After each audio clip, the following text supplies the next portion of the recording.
Welcome in, Pisces. So this is for anyone who has their sun sign Pisces, their moon, Venus, or their rising ascendant in Pisces.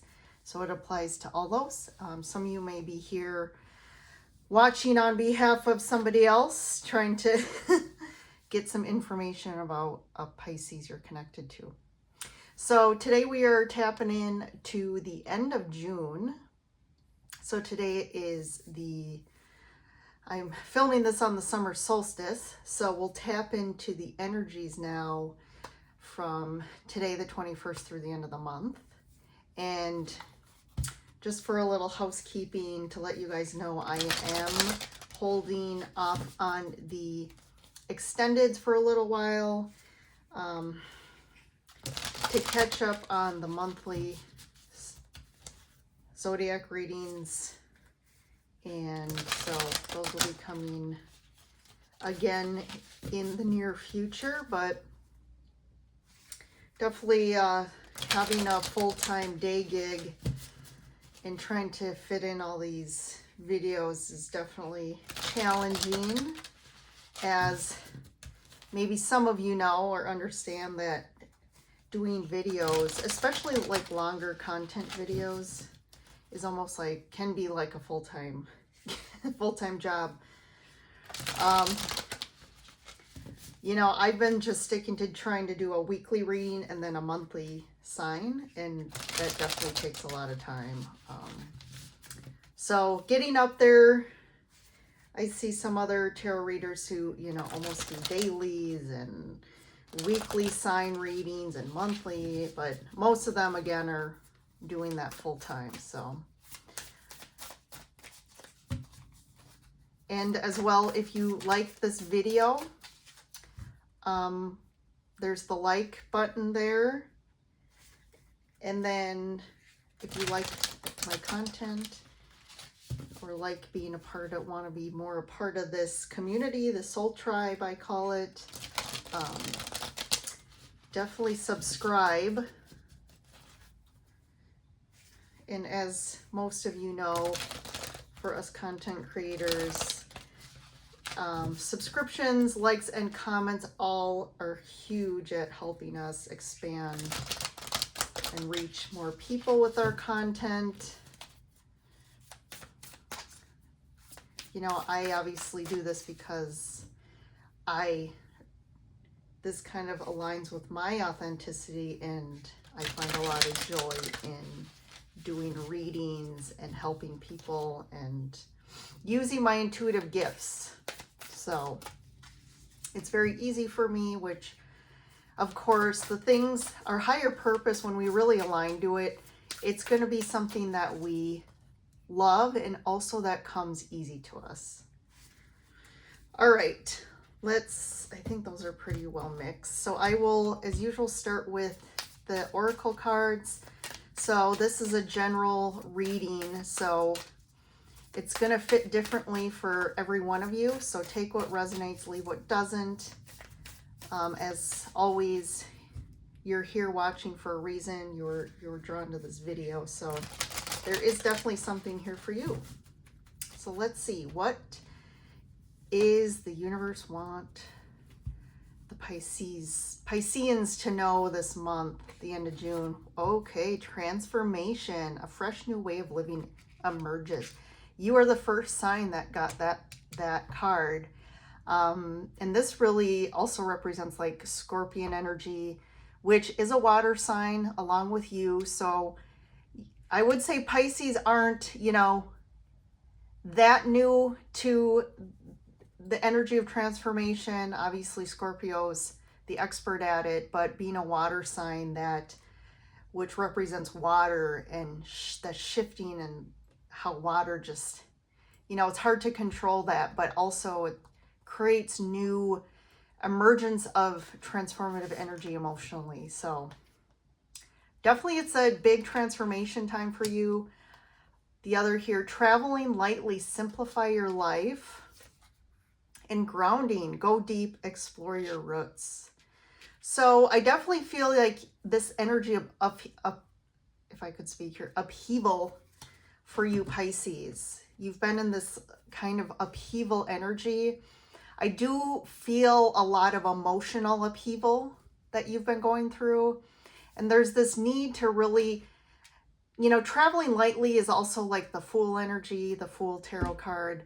And that's about like, what is it you don't need anymore? And I'm not saying like physically, but this is more, again, emotions, things, burdens, emotions we've been carrying for a long time.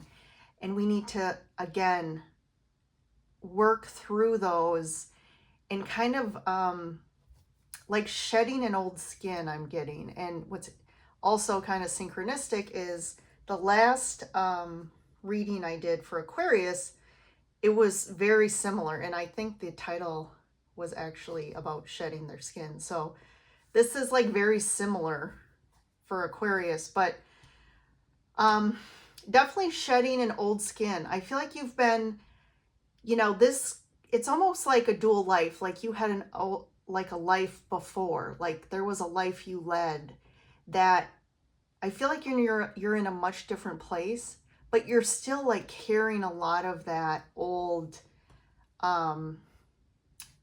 it's almost like I'm getting, it's kind of not the greatest vision here, but of like a callus, you know, it's like this old callus of your old life that still kind of, you know, hangs on and bothers you. And it's like you keep continuing on in your life, but it's like still there. It's still like nipping at your heels.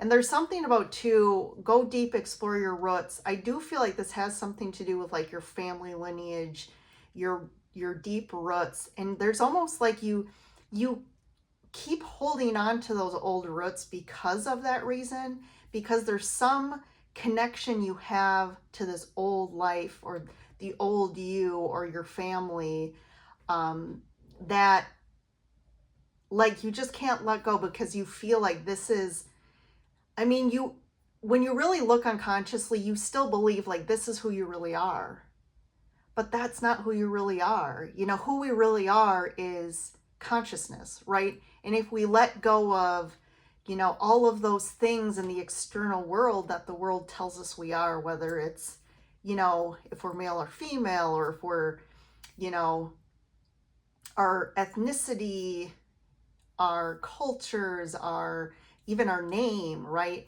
Our personalities, our religions, like all these things kind of are the roots that we first built when we were children. And it's like they're so deep, but as we get older as adults, some of those things really end up, they don't nurture us, right? They're roots that almost are stagnant, they end up sucking the energy out of us. And what we need new roots to create that actually feed us, right? And help us to grow and to like reach our full potential. Like same as when you think of a plant or a flower.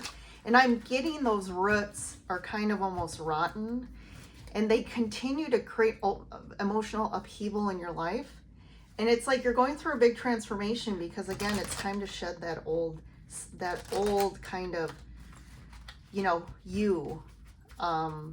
to cut those roots off, even though like those roots are really something you're almost deeply connected to and codependent on.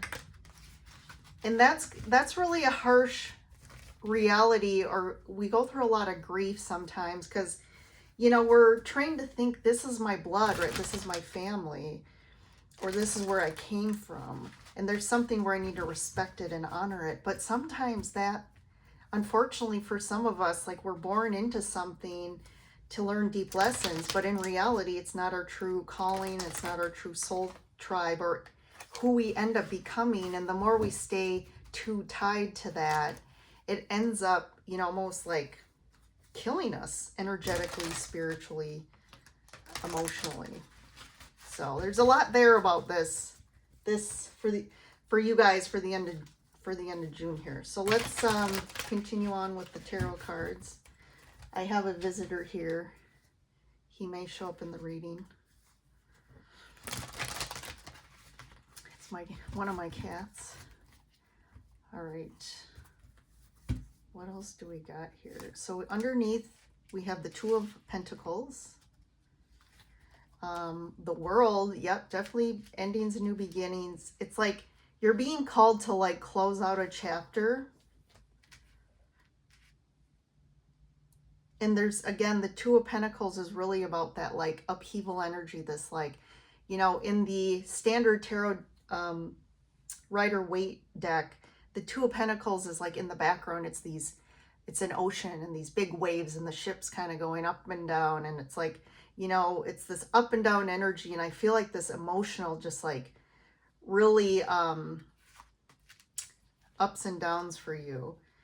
So the World, we have the Seven of Cups. I definitely feel like this creates a lot of confusion. And confusion about like, what is your true dreams and desires? Like, what is it you really want in your life? Because I do feel like these old ties, like the ties that bind us, the saying, kind of distort like what you really want. It's like these unconscious beliefs or these unconscious connections that keep us tied to thinking, well, this is who I really am. And this is like, I'm not either worthy to live more, or there's some guilt about living a certain way or choosing new dreams and desires that level you up above these people. And maybe they as well make you feel guilty about your level of success. Two of Wands here. So this is about like actively making a decision about who you are and what life you want to live, and getting out of your safety zone, your comfort zone. Queen of Cups, there you are. You know, some tarot readers say the Queen of Cups is, you know, they can say it's Scorpio. People read differently. I generally think the Queen of Cups or the King of Cups, when it comes up, is, I always say it's, you know, general representing water signs, which you are Pisces. So since it shows up in your reading, I think that represents you. And then we have the Six of Swords. So I like that. That's about like really moving forward. So we were talking about the ship and the Two of Pentacles in the other deck, about like there's like stormy seas and it's like this constant up and down. But this card is representing finally like calmer waters, like ease and flow and like moving. You know, think about it when you're on the ship and it's like been huge storms and these crazy waves and like treacherous, and it's definitely fearful and uncertain, but then all of a sudden it's like, all of a sudden it stops, right? And that feeling of relief as well. And then you have the King of Swords. So this could be someone you're definitely connected to. It could be an air sign, Libra, Aquarius, or Gemini. And I'm going to pick this, the Five of Pentacles. I definitely feel like this person has caused you a lot of pain. This could be in the past or your current situation. And then I like this, the Chariot. It's about moving forward. It's moving away from this. We have the two horses here, which represent like the duality and integrating the good and the bad. And when we integrate them, they become one. And that's where we're not so much in this like up and down energy, because it's like things are good and then they're bad and we just are constantly up and down. But when we integrate both and realize there's a reason for the duality, and no matter what in this physical world, duality will exist.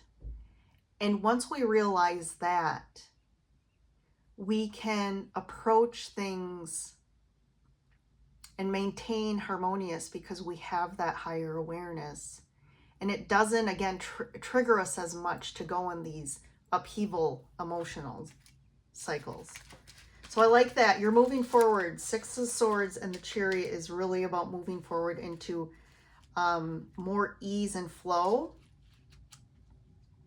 And I definitely feel like, you know, shedding whatever this energy is with this King of Swords and this Five of Pentacles energy.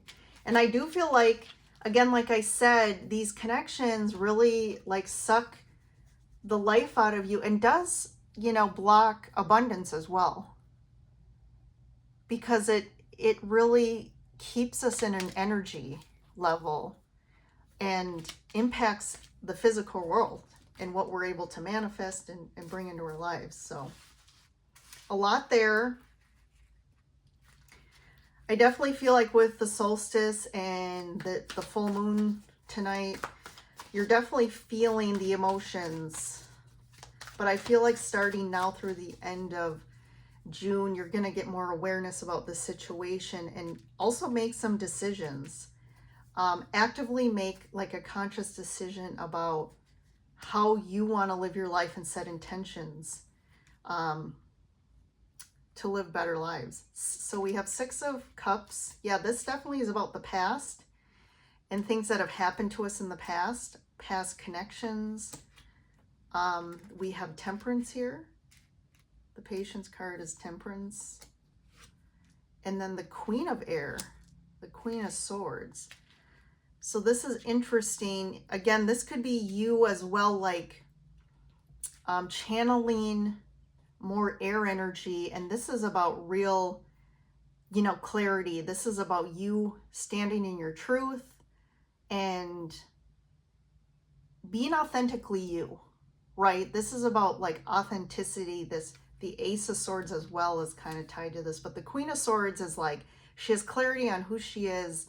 She's standing in her truth. She speaks and is able to communicate clearly with and wisely, okay? Not just reactively. Sometimes, you know, again, the swords are about our mental, our thoughts and our mental space.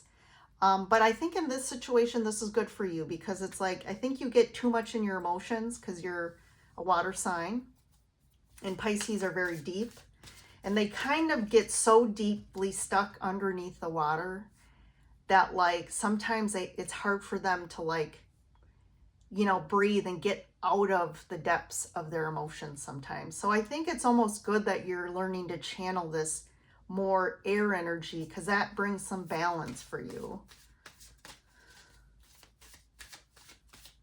And then the Temperance here in the middle, I do feel like there's, when we think of the term tempering, right?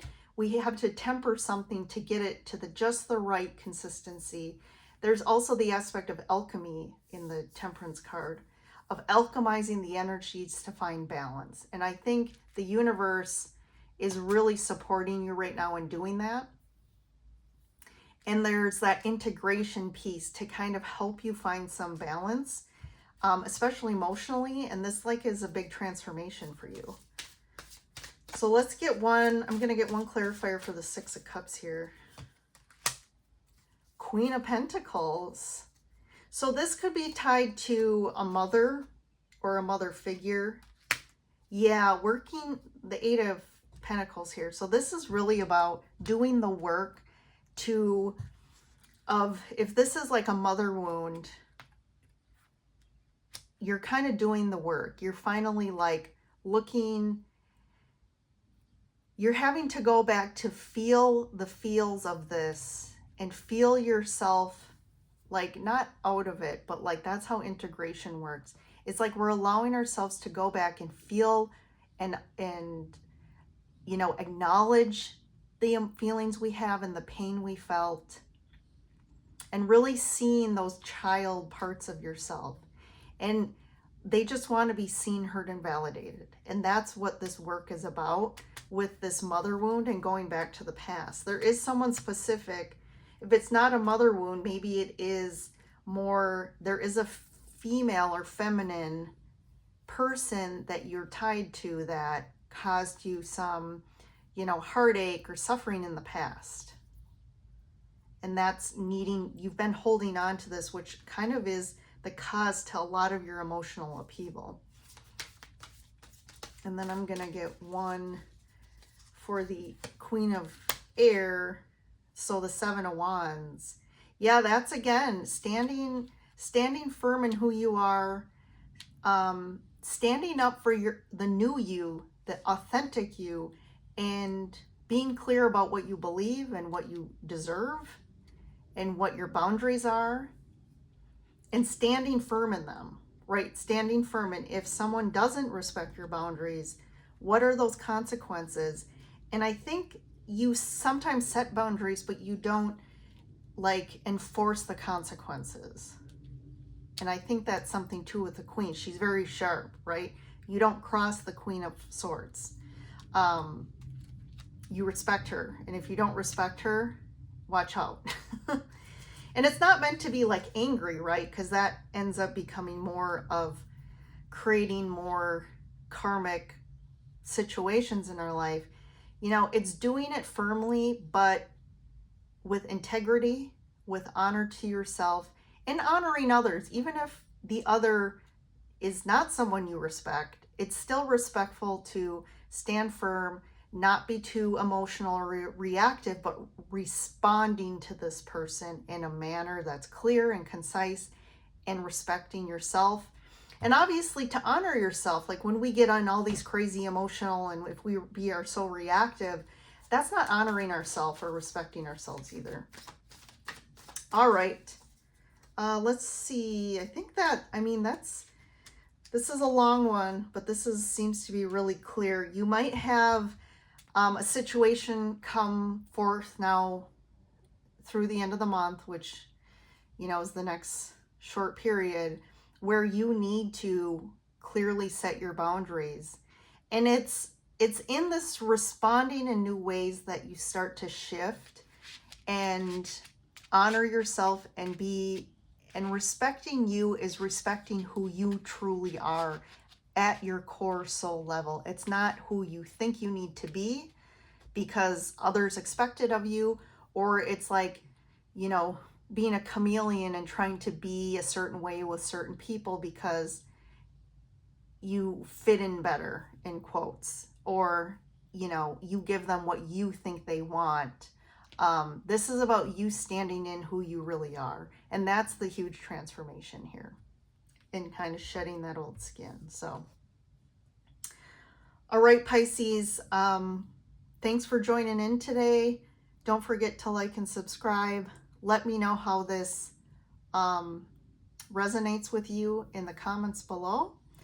And enjoy your solstice. And I will see you in the next reading.